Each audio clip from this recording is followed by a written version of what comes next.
What's up, y'all? This is LECRAE live and direct from Reach Records, and I'm here specifically to tell you how and why we were able to sign the greatest artist known to man. Andy Minio, or as we like to call him, Andrew. Andrew Boo Boo. Boo Boo stinks. Andy Boo Boo stinks. Andy Boo Boo stinks Minio. Andy has a lot of personality. If anybody's a fan of Andy's music or his antics, when we found out about him through Alex Medina, Andy and Alex is one of the producers, art director for Reach Records for plenty of our projects, including Restoration. Shameless plug. Actually, it's not shameless at all. I mean, yes, it's shameless plug. Yeah, shameless plug, Restoration. Alex did all the artwork for Restoration. Alex and Andy grew up together in New York City. Alex kind of brought his music to our attention. When I heard it, I just thought he was a phenomenal talent. But his personality was a little bit much for the rest of the label. People had to kind of figure out how to get used to this guy who was loud, who's very opinionated. He's like a living, breathing cartoon character, but he's got a heart of gold and he's an amazing artist. One of the things I love about Andy's a rapper. Like, he really cares about the craft of hip hop. A lot of people do this, especially like in the Christian space, because they just want to make some music for kids who love Jesus, and that's fine. But Andy can really rap. You know, I think hip hop has to look at him and say, yo, this dude is the truth. And Christians are like, yes, we got one when it comes to Andy. So that's why we signed Andrew Boo Boo Stinks Minio. Minio.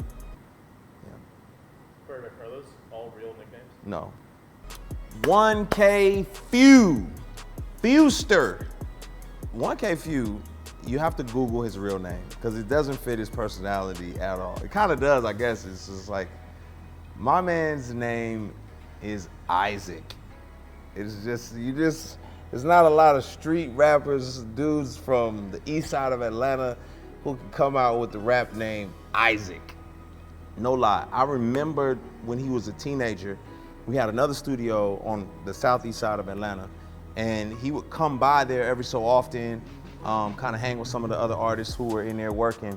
And I thought he was talented, but like just rough around the edges. But I loved his voice and his authenticity. He sounded like Atlanta, he looked and breathed Atlanta. And I remember working on Hammer Time, the song from All Things Work Together album.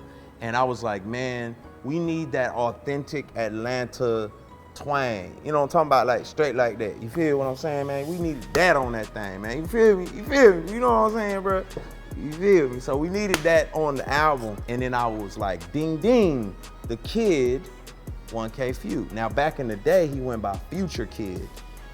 It's pretty bad. Kids, this Future doesn't have enough kids as it is. And the man already got like 9 kids. He's trying to be his 10th. Few came to the studio. And we were like, man, we put on the Metro beat for Hammer Time. It's like, man, you know, any ideas pop in your head about a chorus?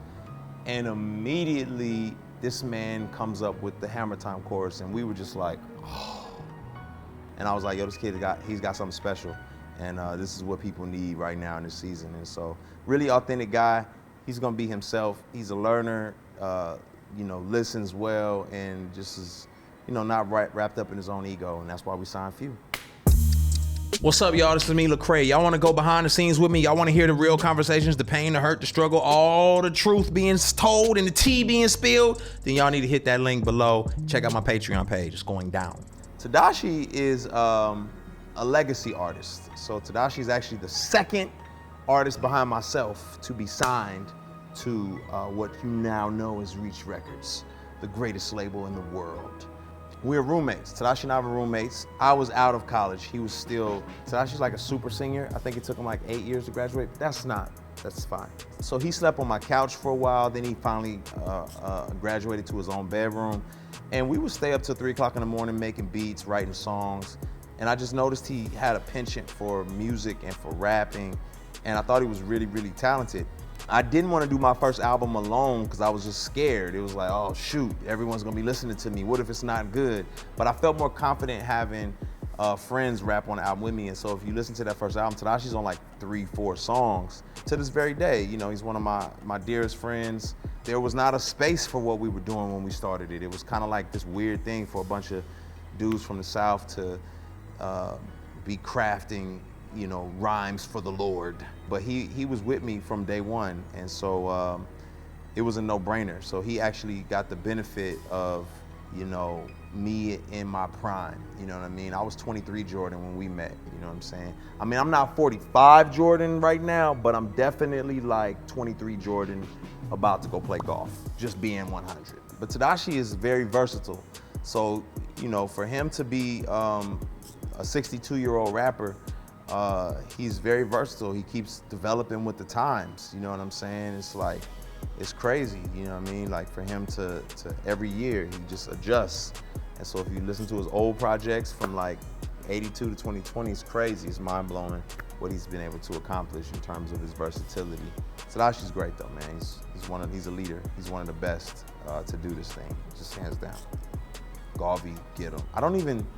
Does anybody know what Garvey means? I don't know if Garvey knows what Garvey means. When I met him, his name was G Styles. His birth name is Gabriel, which sounds like a male masseuse to me, but it's Gabriel, angelic name there. I remember him giving me a beat CD.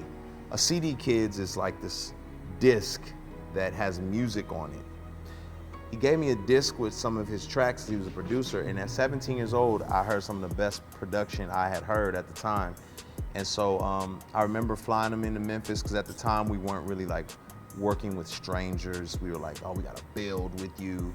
You know, you gotta join our cult.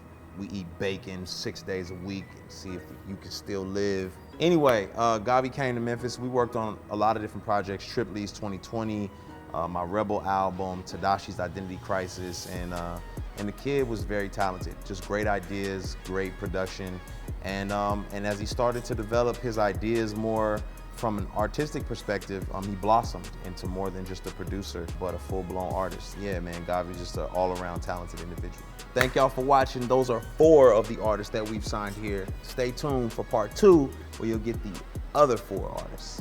What's going on, y'all? Thank you for checking out my channel. Make sure you hit the like, the subscribe, and ring the bell for the notifications. Also, check me out on social media. Name is spelled LECRAE. God bless y'all.